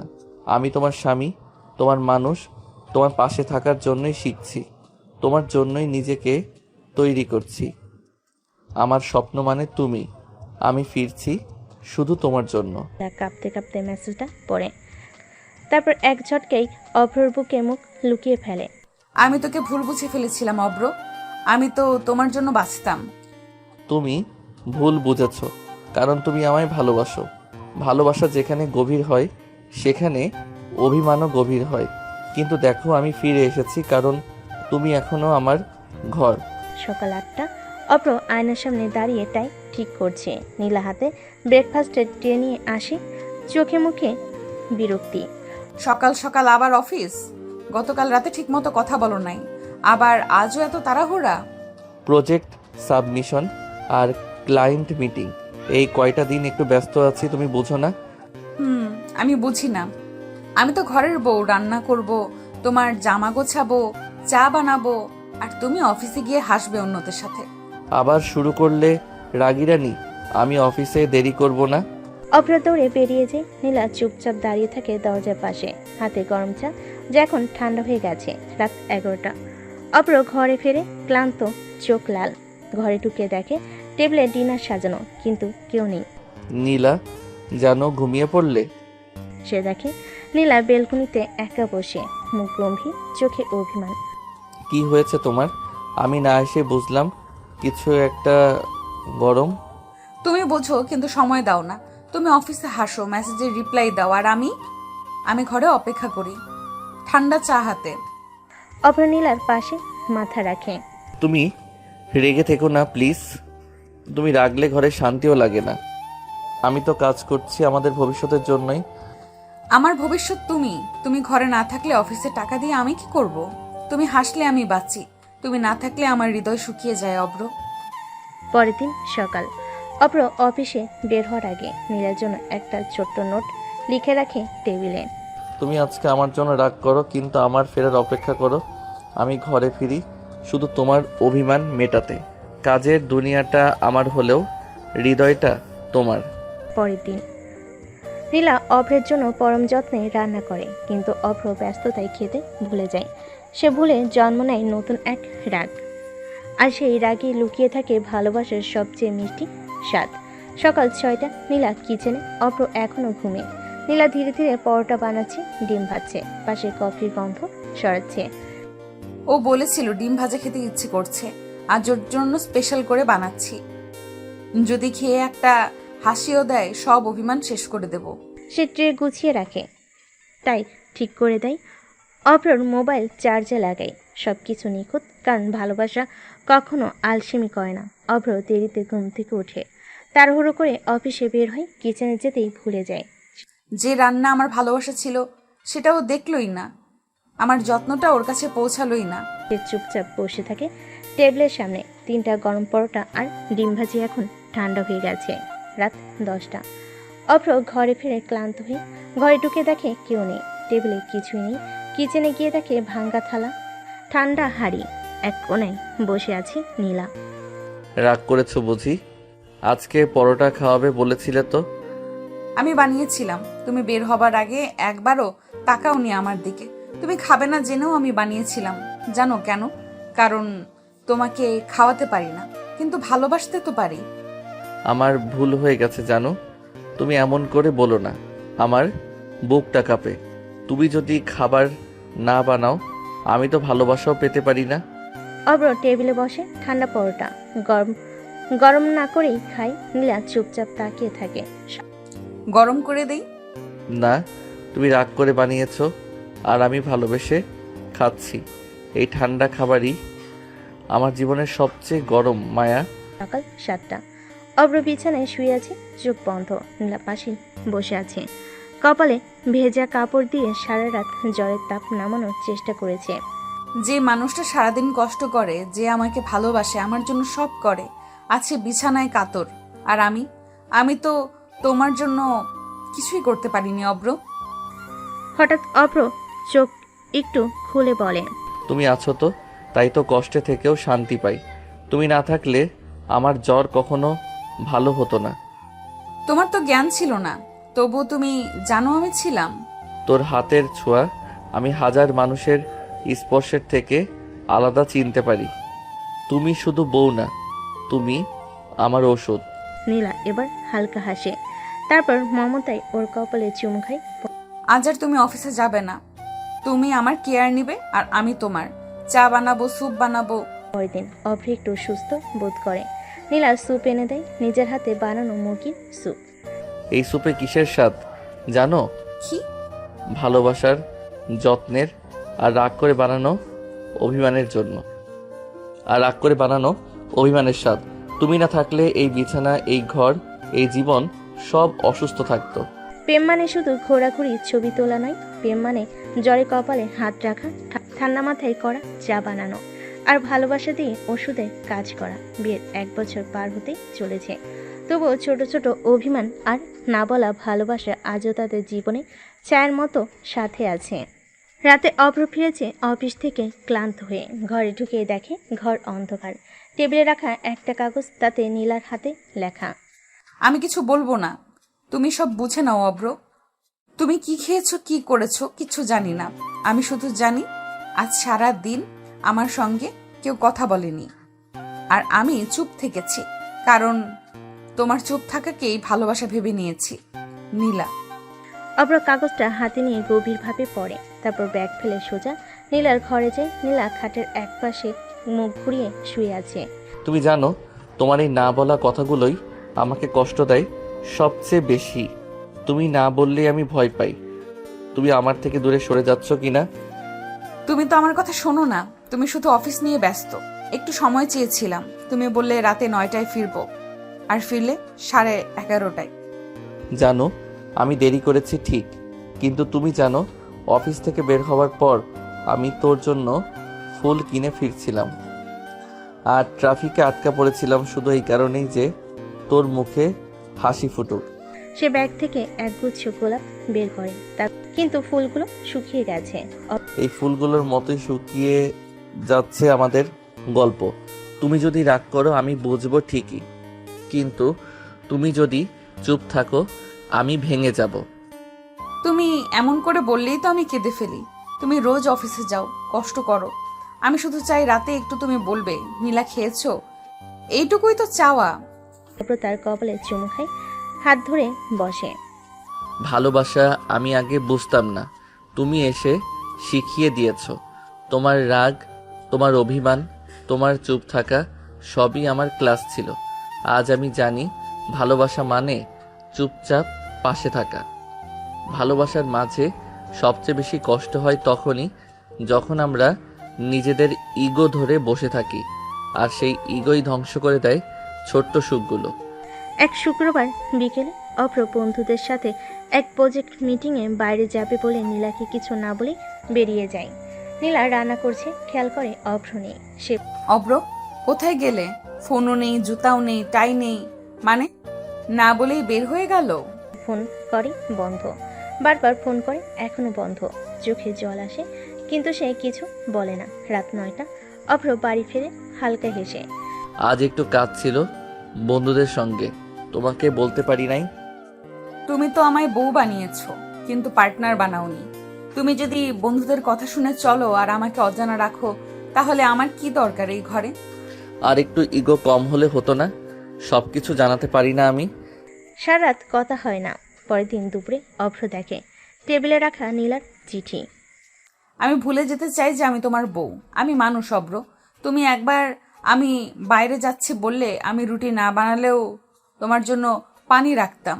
তুমি আমার জন্য সময় না রাখো ঠিক আছে, কিন্তু আমার কষ্টটা যদি তোমার কাজের চাপে হারিয়ে যায় তাহলে বলো আমি কিভাবে থাকবো। অভ্র স্তব্ধ হয়ে যায়। সে বারান্দায় গিয়ে চুপচাপ বসে থাকে। নীলা তখন ভেতরে বিছানায় চুপচাপ, চোখে জল। সে আমি ভুল করেছিলাম, তুমি ঠিক ছিলে। আমি ভেবেছিলাম সম্পর্ক মানে সময় পেলে কথা বলা, না পারলে ব্যস্ত থাকা, কিন্তু আজ বুঝলাম তুমি আমার ছায়া। তোমার অজান্তে হাঁটলে আমি শুধু হারিয়ে যাই। নীলার পাশে বসে, মাথায় হাত রাখে। তুমি রাগ করো, অভিমান করো, সব ঠিক, কিন্তু আমায় ছেড়ে যেও না। আমার ভুল হয়েছে, তুমি ক্ষমা করো। আমি যাচ্ছি না, কিন্তু ভুল যেন আবার না হয়। আমি তোমার অব্র, তুমি যদি আমায় ছোট করে দাও আমি ভেঙে যাই। তোমার রাগ সহ্য করতে পারি, কিন্তু অবহেলা না। সকাল 10টা। অভ্র ঘুম থেকে উঠে একটু দেরিতে। ঘরটা অস্বাভাবিক নিশ্চুপ। কোনো রান্নার গন্ধ নেই। ব্রেকফাস্ট টেবিল খালি। বারান্দার পর্দাও নাড়া দেয়নি কেউ। নীলা, জানো কোথায় গেলে? চা বানাওনি? রাগ করলে? বিছানা গুছানো, আলমারি খোলা, কিন্তু নীলা নেই। বিছানার পাশে একটা ছোট্ট নোট।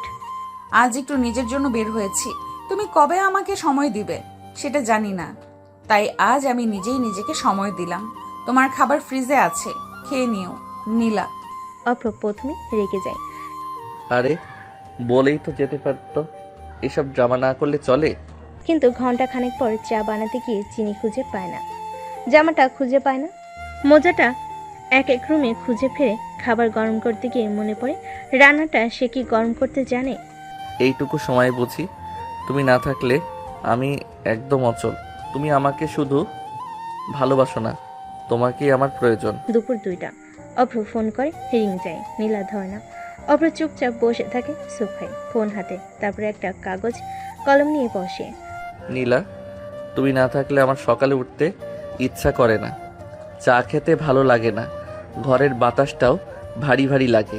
আমি কখনো ভাবিনি তুমি একদিনও দূরে গেলে আমি এভাবে তোমার অস্তিত্ব বুঝবো। তুমি বাড়িতে ফেরো, আমি রোজ তোমার সময়ের জন্য যুদ্ধ করব। আমি শুধু তোমার হাসি চাই। সন্ধ্যা 6টায় দরজা খুলে নীলা ফিরে আসে, হাতে এক গুচ্ছ বই, চোখে ক্লান্তি। অভ্র দৌড়ে যায়। তুমি এমন করে চলে গেলে কেন? তুমি জানো আমার কেমন লাগছে?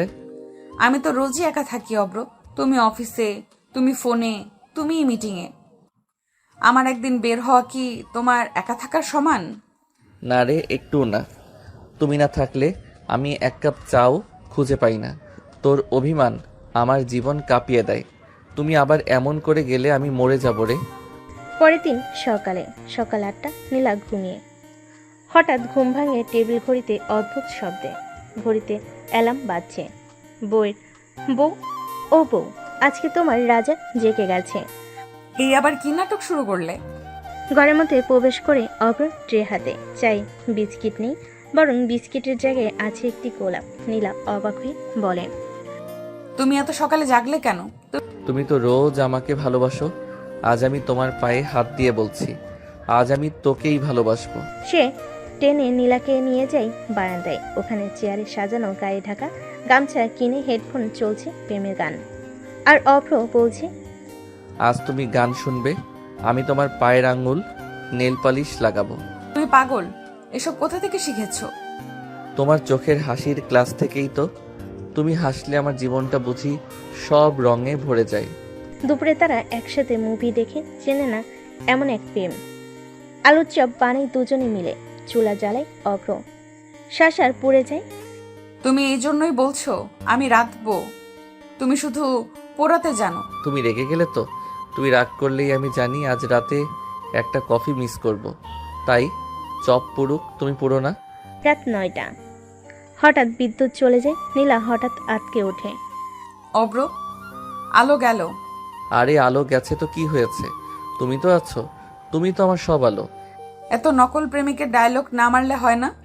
আরে আলো গেছে তো কি হয়েছে, তুমি আছো তো, তুমি তো আমার সব আলো। অপরে একটা মোমবাতি জ্বালায়, হালকা আলোয় ওদের মুখ জ্বলে ওঠে, ছায়া পড়ে দেওয়ালে। এই যে আলো কম, এখন তুমি রাগ করতে পারবে না? তোমার চোখে রাগ দেখতে পারবো না তো। তুমি না থাকলে এই অন্ধকার ঘরে আমি 1 মিনিটও থাকতে পারতাম না। তুমি আছো বলেই আমি ভয় পাই না। অভ্র একটা মোবাইলে স্পিকারে গান ছেড়ে দেয়, তুই আমার আলো, তুই আমার জীবন, আর নীলার দিকে হাত বাড়িয়ে বলে, চলো অন্ধকারে নাচি না একটু। পাগল, তোমার মাথা খারাপ হয়েছে? না, তুমি তো আমার বউ, কিন্তু তুমি আমার জীবনের বেস্ট ফ্রেন্ড। তুমি যদি নাই করো পাগলামি, তাহলে আমি কার সাথে করব? তারা ধীরে ধীরে নাচের কোনো শব্দ নেই, শুধু হৃদস্পন্দন, আলো নেই, কিন্তু চোখে চোখে রেখে যেন এক পৃথিবী দেখা যায়। হঠাৎ নীলা হেসে বলে, তুমি আগে এত রোমান্টিক ছিলে না, কি হয়েছে তোমার? আমি আগেও তোমাকে ভালোবাসতাম, কিন্তু এখন বুঝেছি প্রতিটা মুহূর্তে তোমাকে হাসানোই আমার জীবনের আসল কাজ। পরের দিন শুক্রবার সকাল, অভ্রর অফিস নেই, বাসায় ছুটি। নীলা ঘুম থেকে উঠে দেখে অভ্র কিচেনে। আরে তুমি কিচেনে কি করো? আজ আমি রান্না করব তোমার জন্য। আহারে বউ পাগল, তোমার বানানো জিনিস খেয়ে আমি কি বাঁচবো? অভ্র ডিম ফাটাতে গিয়ে খোসা সহ ফেলে ফ্রাই প্যানে। ভিতরে প্রোটিন, বাইরের শেল, একসাথে খেলেই তো ফুল পুষ্টি। তোমাকে আমি ডাক্তারের কাছে নিয়ে যাব। এতদিন ধরে পাগলামির ওষুধ খাওনি মনে হয়। দুজনেই একসাথে রান্না করে। অভ্র রুটি বানায়, কিন্তু গোল হয় না, হয় বাংলাদেশের মানচিত্র মতো। নীলা হাসতে হাসতে পড়ে যায়। এটা কি বানালে? এটা কি রুটি না ভূগোল ক্লাস? রুটি না, এইটা আমার ভালোবাসার ম্যাপ। তুমি খাও আর বলো কি জিনিস। তারা একসাথে খায়, মেঝেতে বসে। একটা গ্লাস ভেঙে যায়, চা পড়ে যায় শাড়িতে, কিন্তু কেউ রাগ করে না, শুধু চোখে হাসি। হঠাৎ অভ্র বলে, তুমি জানো, তুমি যখন হাসো তখন আমার মনে হয় জীবনটা এত কঠিন না। তুমি যখন কাছে থাকো তখন ঘরটাই বেহেশতের মতো লাগে। আর তুমি যখন এসব বলো তখন আমার মনে হয় আমি দুনিয়ার সবচেয়ে সুখী মেয়ে। অভ্র ধীরে ধীরে কাছে এসে কপালে চুমু খায়। নীলা থমকে যায়, তারপর হেসে বলে, এই চুমুটা মনে রাখবো, না রাগের জন্য না ভালোবাসার জন্য। এইটা রাখবো কারণ এতে ছিল শান্তি।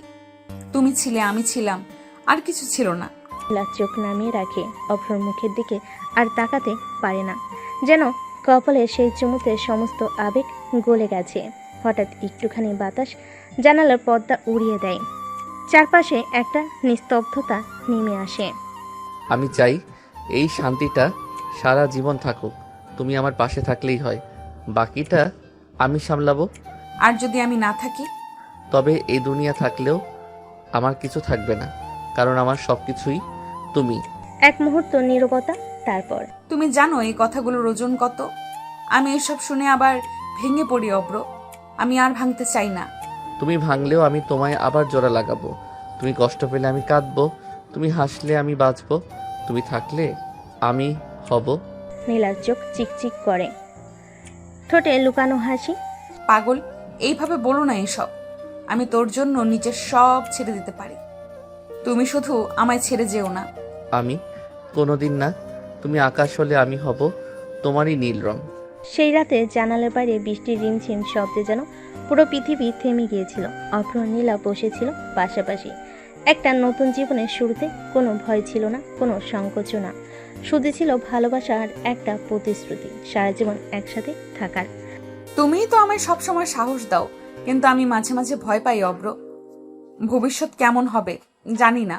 ভবিষ্যৎ যেমনই হোক না কেন আমি থাকবো তোর পাশে, তোর হাত ধরে। ভয় পেলেই আমায় বলবে, আমি থাকবো। কাঁদতে ইচ্ছে করলে কাঁদবে, আমি চোখ মুছিয়ে দেব। নীলা মাথা রাখে অভ্রর কাঁধে। বৃষ্টির শব্দের মাঝেও মনে হয় যেন সবকিছু থেমে গেছে। অভ্র আস্তে করে নীলার কপালে আবার একটা চুমু খায়, শান্তির ভালোবাসার আশ্বাসের চুমু। এই মুহূর্তটা শুধু আমাদের জন্য। তোমার নামে আমি একটা পৃথিবী বানাতে চাই, যেখানে রাগ থাকবে, হাসি থাকবে, ঝগড়া থাকবে, কিন্তু সবচেয়ে বেশি থাকবে আমি আর তুমি। একটু থেমে, আর শুনো, ঝগড়া হলে জিতার চেষ্টা করবে না, কারণ আমি হার মানতেই জানি না। ভেবো না আমি বউ হয়েছি বলে নরম হয়ে গেছি। একটা ঝগড়া হলে তুমি নাকি আমি কাঁদবো, দেখো। দুজনেই হেসে ফেলে। হাসির মাঝে বৃষ্টির তালে তালে রাতটা গভীর হতে থাকে, আর দুইটা হৃদয়ের গল্প জড়িয়ে যায় একসাথে চিরকালের জন্য। অভ্র দাঁড়িয়ে দাঁড়িয়ে খুঁজছে শার্ট, আর নীলা রান্নাঘর থেকে গম্ভীর গলায় কথা বলছে। নীলা, আমার সাদা শার্টটা কোথায় রেখেছো? আজ মিটিং আছে, দেরি হয়ে যাচ্ছে। আমি কি তোমার ম্যানেজার নাকি? নিজের শার্ট নিজে রাখো, আর রাখলে মনে রাখো। আচ্ছা, সংসারে তো আমার কথার কোনো দামই নেই। তুমি রাগ করলে আমি চুপ, আমি ভুল করলেও আমি চুপ।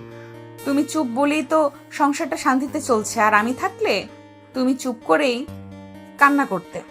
অভ্র কিছু বলবে এমন সময় নীলা সামনে এসে তার কলার ঠিক করে দেয়। তারপর চোখে চোখ রেখে মিষ্টি গলায় বলে, শার্ট তো আমি ঠিক করে রেখেছিলাম, তোমাকে ছাড়া আমার কিছুই ঠিকঠাক লাগে না, তাই তো ঝগড়ার ছলেই একটু বেশি কথা বলি। তুমি ঝগড়া করলে আমার অফিস যাওয়ার মনই চায় না। তুমি জানো তোমার এই রাগী মুখটাই আমার সবচেয়ে প্রিয়। নীলা হেসে ফেলে। অভ্র দরজার দিকে এগিয়ে যায়, হঠাৎ থেমে ফিরে তাকায়। আজ বিকেলে একটু আগে বের হব, তোমার জন্য কচি ইলিশ আনবো। তারপর সন্ধ্যায় আমরা ছাদে বসে খাবো, যেমন আগে খেতাম। তার মানে আজ আমাকে না রাগিয়ে প্রেম করবে? তোমার রাগই তো আমার প্রেমের ভাষা। সন্ধ্যায় ছাদে 4 কাপ বাতাসে উড়ে যাওয়ার নীলার চুল, অভ্র চোখে সেই চেনা চাহনি। একটা কথা বলো অব্র, বিয়ের এত বছর পরও কি তুমি আমাকে আগের মতো ভালোবাসো? ভালোবাসা তো পুরনো হয় না নীলা। তোমাকে ভালোবাসতে বাসতেই আমি আজ নিজেকে ভালোবাসতে শিখেছি। তুমি জানো মাঝে মাঝে খুব ভয় লাগে, এই যে এত সুন্দর সময়, এইটা যদি কখনো হারিয়ে যায়। তুমি যদি পাশে থাকো সময় কেমন হবে তা আমার ভাবনায় আসে না, কারণ তোমার উপস্থিতিতেই আমার সময়টা সুন্দর হয়। নীলা মুচকি হাসে। বাতাসে চুল উড়ে এসে গালে লাগে। অভ্র হাত বাড়িয়ে চুলটা সরিয়ে দেয়। পরদিন অভ্র যখন অফিসে চলে যায়, তখন নীলা আয়নায় দাঁড়িয়ে, মুখে অস্বস্তি, চোখে অচেনা দুশ্চিন্তা। 3 দিন ধরে শরীরটা কেমন যেন লাগছে, ঘুম ঘুম ভাব, সকালে বমি ভাব। আর আমি কি? না না, এইটা ভেবে নিলে হবে না, প্রথমে নিশ্চিত হতে হবে। সে ধীরে ধীরে মোবাইলটা হাতে নেয়, একটা ক্লিনিকে কল করে অ্যাপয়েন্টমেন্ট নেয়। সেদিন বিকেলে চলে যায় পরীক্ষার জন্য। অভ্র তখন অফিস ছিল, তাকে না জানিয়ে সে পরের দিন চলে যায় ক্লিনিকে। ডাক্তার চেক আপ করে রিপোর্ট হাতে দিয়ে বলেন, কংগ্রাচুলেশন, আপনি মা হতে যাচ্ছেন। নীলা কিছুক্ষণ চুপচাপ, এরপর চোখে জল চলে আসে, আনন্দে ভয়ে উত্তেজনার। সেই মুহূর্তে অভ্রকে কল করতে গিয়েও থেমে যায়, ভাবে সরাসরি চোখে চোখ রেখে বলবে। আর তাই সে কিছু বলেনি সেদিন, শুধু অপেক্ষায় আছে রাতে।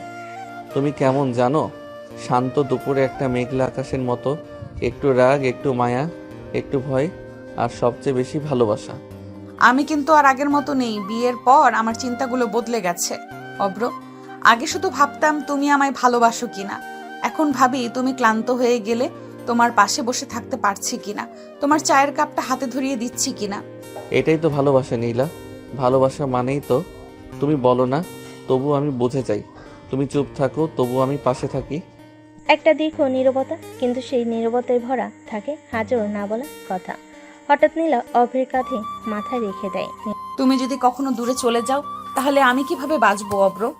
আমি যদি একদিন না থাকি, তাহলে তুমি তোমার ভেতরে আমাকে খুঁজে পাবে, কারণ আমি তো তোমার ভেতরেই আছি নীলা, তোমার হাসিতে, তোমার অভিমানেও। নীলা আর কোনো কথা বলে না, শুধু অপরের হাতটা শক্ত করে চেপে ধরে, যেন সে হারাতে চায় না, একটুও না। রাত গভীর হলো, নীলা বারান্দায় দাঁড়িয়ে আছে। অপর ঘর থেকে এসে ওর পাশে দাঁড়ায়। তুমি আজ খুব ভাবনায় আছো, সব ঠিক তো? আমি মা হতে চলেছি অব্র। অপর ধীরে ধীরে নীলার পেটে হাত রাখে। নীলার চোখে এক চিলতে জল ঝরে পড়ে। কোনো ব্যথা নেই, কেবল শান্তি আর তীব্র ভালোবাসা। পরদিন সকাল অভ্র নীলাকে নিয়ে ডাক্তারের কাছে যায় নিয়মিত চেক আপের জন্য। প্রেশার নর্মাল, সবকিছু ঠিক আছে আপাতত, তবে মানসিকভাবে খুশি থাকাটা খুব জরুরি। টেনশন না নিয়ে যত বেশি হাসবেন তত ভালো আপনার আর বাচ্চার জন্য। ডাক্তার, হাসানোর দায়িত্বটা আমার, আর উনি যদি রেগে যান সেটাও আমারই সমস্যা। রাগী বউয়ের স্বামী হলে এমন মিষ্টি সমস্যা হবেই। নীলা হালকা মুচকি হাসে। অভ্রর দিকে তাকিয়ে আবার চোখে ভালোবাসার দীপ্তি ফেলে। বাসায় ফেরার পথে, চলো আজ থেকে একটা ডায়েরি লিখি আমাদের সন্তানের জন্য। ও বড় হলে জানবে ওর আসার খবরে আমরা কেমন ভিজে গিয়েছিলাম আনন্দে। তুমি নাম রাখবে না আমি? নাম আমরা রাখবো। তুমি শুরু করো, আমি শেষ করব। তুমি শব্দ দেবে, আমি অর্থ দিব। দুজনেই হেসে ফেলে। ভালোবাসাই ভিত মজবুত হচ্ছে তাদের ছোট্ট পরিবারে। আসছে আরও একটি নিঃশ্বাস, আর গল্পটা বাড়ছে। রোমান্স থেকে এখন পিতৃত্ব মাতৃত্বের আশ্চর্য সফরে। ভালোবাসা বদলায় কিন্তু ফিকে হয় না। নীলার মধ্যকার রাগ, মান, অভিমান, খুনসুটি সবকিছু এখন এক নতুন রূপ নিয়েছে, মাতৃত্ব পিতৃত্বের রূপ। অভ্র লিখছে ডায়েরিতে। আমার ছোট্ট মানুষ, তোমার মা আজও রেগে আছে। এইমাত্র আমাকে বলল আমি মোটা হয়ে যাচ্ছি, সব তোমার দোষ। আমি কিছু বলিনি, শুধু হেসেছি, কারণ জানি সে যাই বলুক তোমার জন্য সে পৃথিবীর সব কিছু ত্যাগ করতে পারবে। নীলা চুপচাপ পেছন থেকে এসে অভ্রের ঘাড়ে মাথা রাখে। তুমি আমাকে নিয়ে লেখো, কিন্তু সামনে এসে কিছু বলো না কেন? কারণ লেখা হলে তোমার রাগ থাকে না, আর মুখে বললে তুমি বালিশ ছুঁড়ে মারো। একটা কথা বলো, তুমি কি ভাবছো, ছেলে হবে না মেয়ে? আমি শুধু ভাবছি ও যেন তোমার মতো রাগী না হয়, আর যদি হয়ও আমি ঠিক মানিয়ে নেব, যেমন তোমার সাথে নিচ্ছি। বাজারে নীলা অভ্র বেবি শপে এসেছে, জামা কাপড় দেখছে। নীলা গোলাপি রঙের জামা দেখিয়ে বলে, এটা কেমন যদি মেয়ে হয়? তাহলে নাম রাখবো নীলার মতো কিছু। নীরা কেমন হয়? নীরা মানে? তোমার নীলা, আর ও হবে আমাদের নীরা। আর যদি ছেলে হয়? তাহলে নাম রাখবো আবির। তোমার রাগে রং লাগানো একটা চুপচাপ হাসি হবেও। দুজনে চোখে চোখ রাখে। তাদের স্বপ্ন তখন একটাই ছবি, একটা ছোট্ট হাত তাদের আঙ্গুল ধরে হাঁটছে।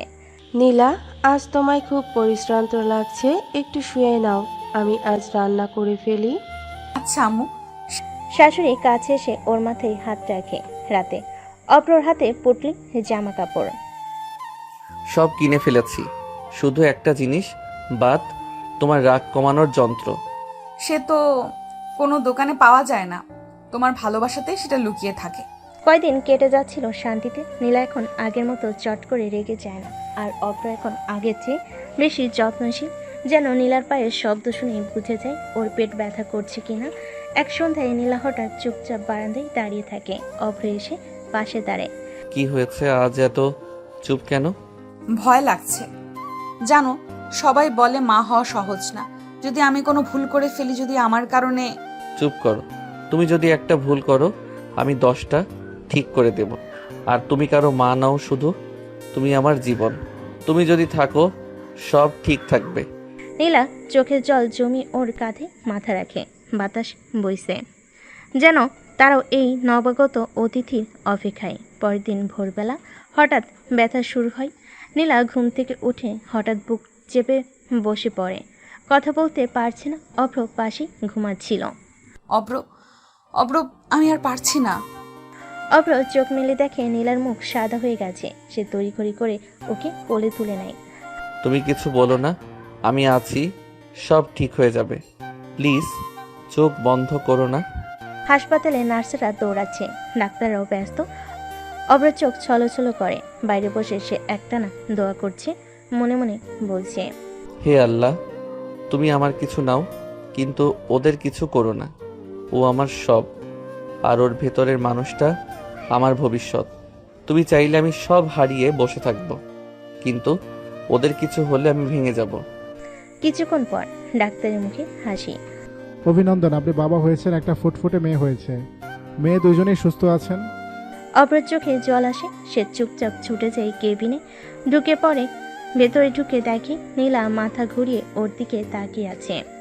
চোখে ক্লান্তি, মুখে এক চিলতে হাসি, পাশে ছোট্ট একটা গোলাপি কাপড়ে মোড়ানো প্রাণ। অভ্র, আমাদের নীরা এসেছে। না নীলা, আমার পৃথিবীটা এসেছে। তুমি 2বার আমাকে নতুন জীবন দিলে, একবার তোমার ভালোবাসায়, আর আজ তোমার মায়ের আত্মত্যাগে। সে নীলার কপালে চুমু খায়, তারপর ছোট্ট মেয়ের দিকে তাকিয়ে বলে, এই পৃথিবীতে অনেক গল্প থাকবে, কিন্তু তোর মার মতো সাহসী একজনই হবে। রাতে অভ্র হাতে ডায়েরি নিয়ে লিখছে, আজ তুই এলি, ছোট্ট হাত, ছোট্ট নিঃশ্বাস। তোর মা তোর জন্য আজ জীবন দিয়ে উঠে দাঁড়িয়েছে। তুই কখনো বুঝবি না কতটা ভালোবাসা লুকিয়ে আছে তোকে নিয়ে, কিন্তু আমি জানি তোদের দুজনকে একসাথে পেলে আমি পৃথিবীর সবচেয়ে ধনী মানুষ। তো দর্শক, আজকের গল্পটি থেকে এখানেই বিদায় নিচ্ছি। আর অপেক্ষা করুন পরবর্তী ভালোবাসার গল্পের জন্য। সেই পর্যন্ত ভালো থাকবেন এবং লাইক, কমেন্ট, শেয়ার করে আমাদের সাথেই থাকুন। আর নতুনরা কিন্তু সাবস্ক্রাইব করতে ভুলবেন না। আল্লাহ হাফেজ।